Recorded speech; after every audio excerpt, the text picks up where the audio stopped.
with Volusia County GIS. A few years ago, 2008, our environmental management people decided to get green and talk about how our employees got to work every day.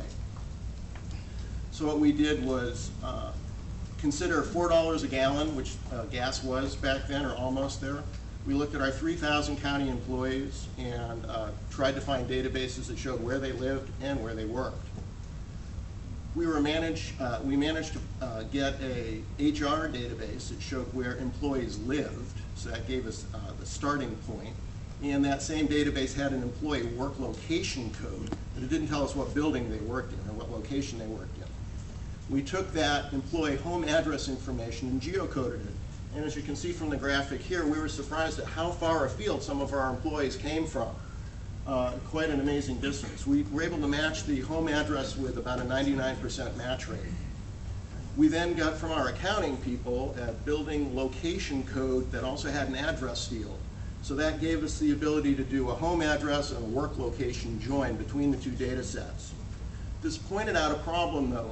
According to accounting, many of the county employees worked wherever their administrative center was, wherever the payroll information went from. So that gave us issues with fire services, the sheriff's department, library staff, and some public work staffs that needed to be dealt with slightly differently. So we took these employee work locations and identified what we considered major work campuses for our employees. As most counties, we group our facilities together. So we came up with 18 campuses countywide. The example you see here is the downtown DeLand campus, where we have a number of different offices, departments, and divisions meeting. So these 18 work locations or campuses were where we were going to route employees to for the majority of our county staff. So we used Network Analyst and allowed it to use the shortest path routing to take all of our employees' home locations to where they worked on one of these 18 campuses. And the interpolated driving distance was about 26,000 miles one way a day. We checked with some employees who were willing to tell us where they lived and where they worked and compared their routes to what we came up with and found out that in every single case, shortest path was the way they got to work. So what are the results? Well, we found out that 51,000 miles one way to work each day was not out of the question. That 26,000 was to the land campus. So at $4 a gallon, that's $100,000 of gasoline our employees pay.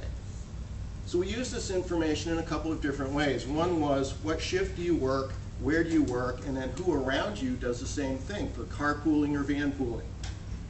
Came up with some potential ideas for that.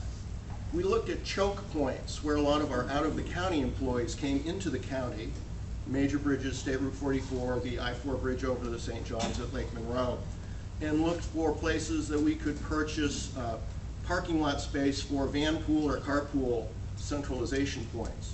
We got park and ride locations from Votran and from Lynx and mapped those, and then looked at our shopping mall data set to see where we could rent parking lots for parking spaces for these things. We also looked at Lynx and Votran bus routes and did a quarter-mile buffer on those bus routes, and then asked the question, how many of our employees live within that quarter-mile buffer?